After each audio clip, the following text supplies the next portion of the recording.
નમસ્કાર દર્શક મિત્રો, અવર રાઇટ્સ ન્યૂઝમાં આપનું હાર્દિક સ્વાગત છે।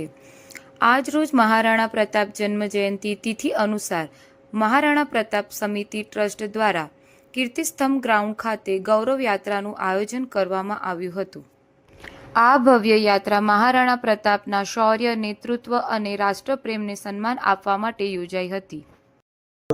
આજે ગૌરવ યાત્રાનું 485મી જન્મજયંતિ નિમિત્તે વડોદરા શહેરમાં એક આયોજન થયું છે। દર વર્ષની જેમ વડોદરામાં કીર્તિસ્તંભ ગ્રાઉન્ડથી નીકળીને શહેરના વિવિધ માર્ગોમાં ફરી અને પાછું કીર્તિસ્તંભ ગ્રાઉન્ડમાં અહીંયા સમાપ્તિ થશે। સાથે સાથે અહીંયા જ વિશેષ આપ જોશો કે અહીંયા આગળ અલગ અલગ 20 પાત્રો ઘોડા ઉપર આપ એની ઝાંખી સ્વરૂપે જોશો।